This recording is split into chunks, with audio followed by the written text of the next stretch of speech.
नमस्कार। TVS talks YouTube channel में आपका स्वागत है। मैं अनुपमा के आज के 13 दिसंबर वाले लेटेस्ट एपिसोड के अपडेट्स और ट्विस्ट एंड टर्न्स के साथ फिर से हाजिर हूँ। तो उससे पहले अगर हमारे इस चैनल पर आप नए हैं तो इस चैनल को लाइक शेयर और सब्सक्राइब कर लीजिएगा और कमेंट सेक्शन में अपनी ओपिनियन ज़रूर दीजिएगा। तो चलिए जानते हैं क्या कुछ नया और इंटरेस्टिंग हुआ है आज की कहानी में पूरे डिटेल्स के साथ।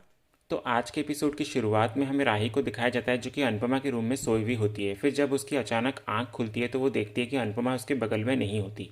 तो वो कहने लगती है कि ये मम्मी कहाँ चली गई, ज़रूर कल के ऑर्डर्स के लिए सब कुछ क्रॉस चेक करने गई होगी दोबारा।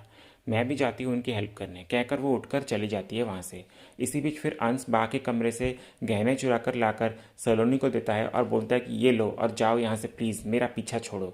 तभी राही भी इधर हॉल से जा रही होती है पर वो अंश और सलोनी को एक साथ नहीं देख पाती। दूसरी तरफ फिर अनु की रसोई में अनुपमा जब अंदर आती है तो पीछे से दो गुंडे उसे आकर पकड़ लेते हैं, उसके मुंह को बंद कर देते हैं और बोलते हैं कि शोर मत करना वरना हमेशा के लिए तेरी आवाज़ बंद कर दूंगा। इधर फिर घर पे सलोनी वो गहने लेकर भाग ही रही होती है कि उसका पैर फिसल जाता है और वो धड़ाम से नीचे गिर जाती है। तभी सलोनी के हाथ से वो गहने भी छूट जाते हैं। फिर सलोनी जब नीचे से वो उन गहनों को उठा रही होती है तो राही वहाँ जाती है और बोलती है कि मैं कुछ मदद करूँ। फिर सलोनी राही को देखकर डर जाती है। राही तभी ये बोलती है कि गेस्ट को रूम, खाना पानी, चाय कॉफ़ी दी जाती है, चोरी करने की परमिशन नहीं। तभी सलोनी वो गहने लेकर दोबारा वहाँ से भागने वाली होती है कि राही आकर उसके बाल पीछे से पकड़ लेती है और बोलती है कि गुजरात की लड़की हूँ मैं, बच के नहीं भाग पाएगी तू। तो अब चुपचाप बता सलोनी क्या चल रहा है वरना गंजी हो जाएगी। फिर दूसरी तरफ प्रेम को भी अन्नू की रसोई से कुछ आवाज़ें आने लगती है तो वो भाग कर जाता है तो देखता है कि अनुपमा पे अटैक हो रहा है। तो वो अनुपमा को बचाने आ जाता है और उन गुंडों को बहुत ही पीटने लगता है। इसी बीच उन्हीं गुंडों में से एक गुंडा मिर्ची का पाउडर लेकर प्रेम की आंखों पे डाल देता है तो प्रेम को कुछ दिखाई नहीं देता। फिर वो गुंडे अनुपमा पे दोबारा अटैक करने लगते हैं कि राही वहाँ आ जाती है और उनको रोकते हुए कहती है कि मेरी मम्मी को हाथ लगाया, अब तू देख मैं तेरा क्या हाल करती हूँ। कहकर राही भी फिर उन्हें मारने लगती है पर उन्हें ज़्यादा देर तक संभाल नहीं पाती। उसी वक्त फिर पीछे से एक गुंडा राही को पकड़ लेता है और उसकी गर्दन पे चाकू रख देता है और अनुपमा को डराते हुए बोलता है कि ज़्यादा होशियारी करने की कोशिश मत करना वरना ये चाकू पूरी की पूरी इसके गर्दन में घुसेड़ दूंगा। अनुपमा फिर बोलती है कि मेरी बेटी को छोड़ दो प्लीज़, तुम लोगों को पैसे चाहिए ना, मैं दे दूंगी सारे पैसे, ले लो, लेकिन उसे छोड़ दो, मैं हाथ जोड़ती हूँ वरना उसे लग जाएगी। तभी प्रेम को बहुत गुस्सा आ जाता है, उसे कुछ दिख नहीं रहा होता है पर फिर भी वो राही को बचाने के लिए उसी हालत में उन गुंडों से भिड़ जाता है। तभी उनमें से एक चोर लड़ाई के दौरान प्रेम पर चाकू से उसके पेट पर हमला कर देता है तो उसे बहुत चोट लग जाती है पर फिर भी वो राही के लिए उसी हालत में उनको बहुत ही मारने लगता है और उनके गर्दन को पकड़कर नीचे लेट जाता है। तो अनुपमा प्रेम को फिर बोलती है कि प्रेम छोड़ दे इनको, तो प्रेम उनको छोड़ देता है। तभी वो गुंडे वहाँ से बचकर निकल जाते हैं। फिर अनुपमा प्रेम को बोलती है कि प्रेम बेटा तेरे पेट पे तो बहुत खून निकल रहा है, इतनी चोट लगी है तुझे, रुक मैं डॉक्टर को फ़ोन करती हूँ। फिर राही प्रेम को बोलती है कि तुम पागल हो गया, क्या ज़रूरत थी तुम्हें हीरो बनने की, वो भाग रहे थे तो उन्हें भागने देते ना। प्रेम फिर बोलता है कि ऐसे कैसे भागने देता, उन्होंने आपको हर्ट किया है, जान ले लेता मैं उनकी। फिर अनुपमा डॉक्टर को फ़ोन करके कृष्ण कुंज में बुलाती है। अगले सीन में फिर घर पर सलोनी को बा के झूले में बंधा हुआ दिखाया जाता है जो कि राही ने बांधा होता है। तो बा ये कहती है कि राही को इसे बांधने के लिए मेरा ही झूला मिला था क्या। पाकी फिर बा को कहते कि बा आपको झूले की पड़ी है, ये लड़की गहने चुरा के भाग रही थी उसका क्या। डॉली फिर बोलती कि अच्छा हुआ राही ने इसे पकड़ लिया। बा फिर बोलती कि पर वो राही है कहाँ, वो तो खुद ही गायब है। माही फिर बोलती कि अनुड़ी भी नहीं है कहीं पे और प्रेम भी गौशाला में नहीं है। तभी उसी वक्त अनुपमा और राही प्रेम को अधमरे हालत में घर पर लेकर आते हैं और बिठाते हैं। बा फिर उनको देखकर पूछती कि तुम लोग थे कहाँ। अनुपमा बोलती है कि अन्नू की रसोई में हम लोग थे। कहकर फिर अनुपमा बा और सारे घर वालों को सारा कुछ बताती है जो उनके साथ हुआ। बा फिर पूछते कि पर वो गुंडे थे कौन। राही बोलती कि सलोनी की पार्टनर्स थे वो लोग। अनुपमा फिर अंश को बोलती कि अंश, जब तू इस सलोनी को घर पे लेकर आया था तभी मुझे और बा को लगा था कि कुछ तो गड़बड़ है, पर हमें अपने बच्चे पर पूरा भरोसा है, इसलिए तेरे मुंह से सच सुनना है कि हुआ क्या और ऐसी क्या मजबूरी थी, पूरी बात बता अंश। अंश फिर रोने लग जाता है तो अनुपमा बोलती है कि रो मत बेटा, मुझे पता है कि तू जानता था कि ये लोग सही नहीं है पर फिर भी तू इन्हें घर पर लेकर आया, बात क्या थी बता। अंश फिर बोलता है कि मेरे सारे फ्रेंड्स के गर्लफ्रेंड्स थे हनुमा, तो वो मेरा मजाक बनाते थे, तो इसी प्रेशर में आकर मैंने वो डेटिंग वेबसाइट्स पे अपनी प्रोफाइल बना ली और मैं और सलोनी उसी वेबसाइट पर मिले और फिर रियल में भी मिल गए। तभी सलोनी ये कहती है कि और फिर मिलते ही इसने मेरे साथ ज़बरदस्ती करने की कोशिश की। ये सुनकर फिर अनुपमा कस के एक तमाचा मारती है सलोनी को और बोलती है कि मेरा अंश किसी भी लड़की के साथ बदतमीजी तक नहीं करता, तो ज़बरदस्ती करना तो बहुत दूर की बात है, इसलिए तू चुप रहे समझी। अंश फिर इधर बोलता है अनुपमा को कि मैंने कोई ज़बरदस्ती नहीं की अनुपमा अनुमा, लेकिन ये फिर भी मुझे ब्लैकमेल कर रही है। राई फिर आकर बोलती है कि समझ गई, ये सलोनी भी उन्हीं लड़कियों में से है जो पहले लड़कों को फंसाती है फिर उन्हें ब्लैकमेल करके उनसे पैसे ऐंठती है। परी भी फिर बोलती है कि हाँ आजकल ऐसे स्कैम्स बहुत हो रहे हैं। तभी सलोनी परी पे भड़कती है और बोलती है कि ओ शट अप, मेरे पास ना सारे वीडियो रिकॉर्डिंग्स पड़े हैं और अगर वो मैंने पुलिस को दिखाई ना तो तुम्हारा अंश अंदर चला जाएगा। राही फिर तभी बोलती है कि ये तो बहुत अच्छी बात है, पुलिस ने बस आती ही होगी। तो सलोनी तुम एक काम करो, उन्हें अच्छे से वीडियो दिखाना, उस वीडियो में अंश के साथ ऑफकोर्स तुम भी तो होगी। तो ये क्लियर है कि वो वीडियो तुमने नहीं बल्कि तुम्हारे किसी साथी ने बनाई होगी, यानी कि ये सब कुछ तुम लोगों का प्री प्लान था।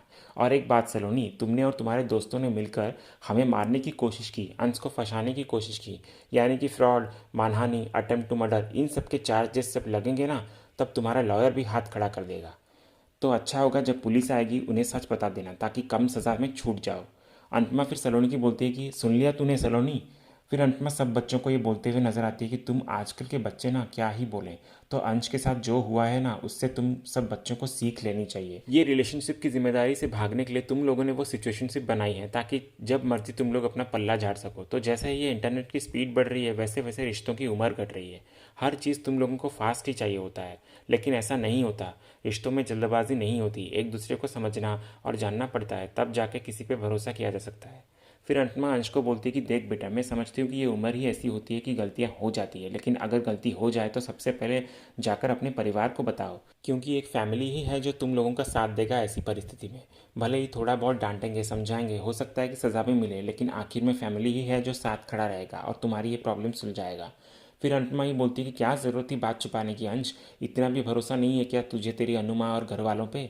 अंश फिर बोलता है कि सॉरी अनुमा, मुझसे गलती हो गई।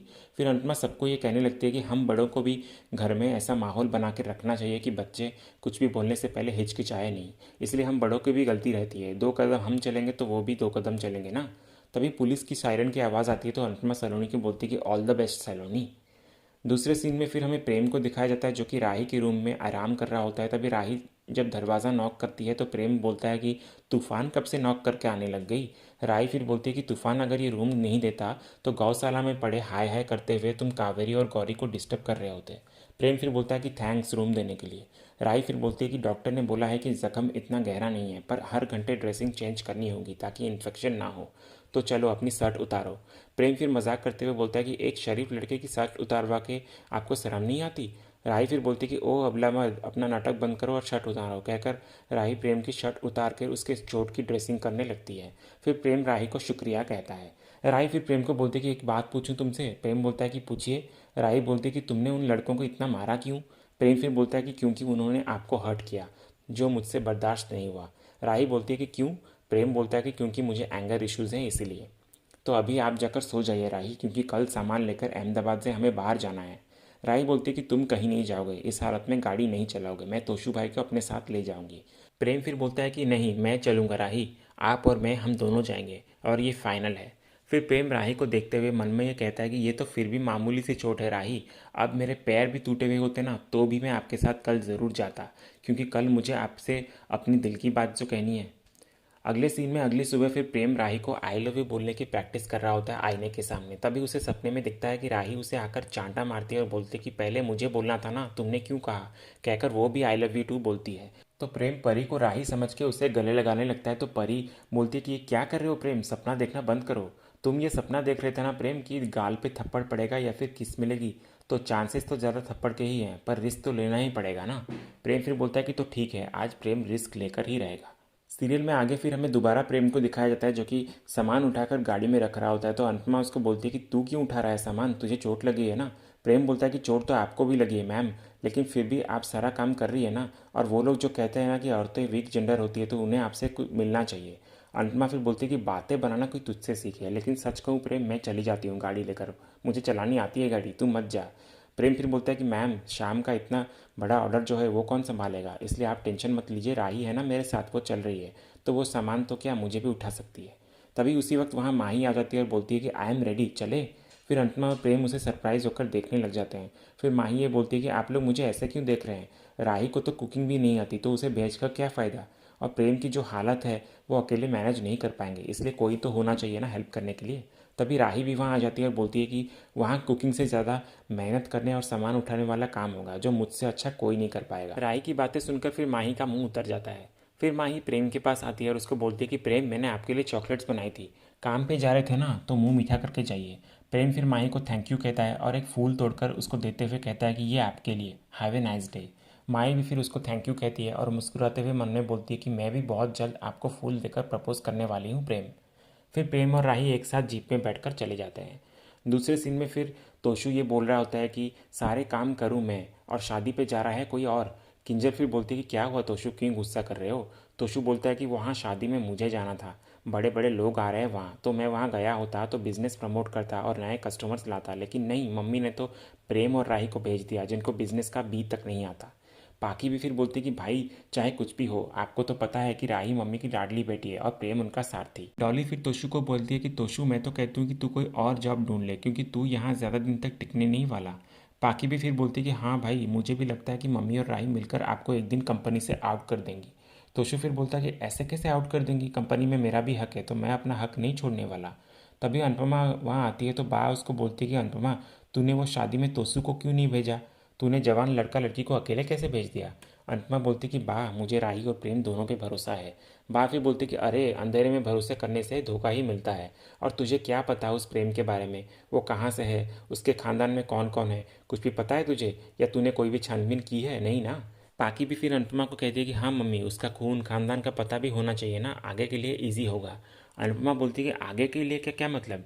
पाकी बोलती है कि आगे के लिए मतलब भविष्य के लिए, काम बढ़ेगा ना प्रेम के लिए, और वैसे भी आप उस पर इतनी सारी रिस्पॉन्सिबिलिटीज़ डाल रही हैं तो आपको पता तो होना चाहिए ना कि वो इस काम के लायक है भी या नहीं। तोशु भी बोलता है कि और अगर फैमिली भी नहीं है उसके, तो कोई तो होगा ना उसका रिश्तेदार, दोस्त या जान पहचान वाले। डॉली फिर बोलती कि हाँ, और आधार कार्ड पैन कार्ड पे तो सरनेम, फादर्स नेम, एड्रेस ये सब लिखवाया तो होगा ना उसने, तो फिर हमें क्यों नहीं बता रहा है वो। अनुपमा फिर सबको बोलती है कि ठीक है, सब शांति रखो, मैं बात करती हूँ उससे इस बारे में। और इसी सीन के साथ ही आज का ये एपिसोड यहीं ख़त्म होता है। तो इसी तरह के अनुपमा के डेली एपिसोड के अपडेट्स जानने के लिए हमारे इस चैनल से जुड़े रहिए और चैनल को सब्सक्राइब कर लीजिएगा। मिलते हैं हम एक नए एपिसोड के अपडेट्स के साथ। धन्यवाद।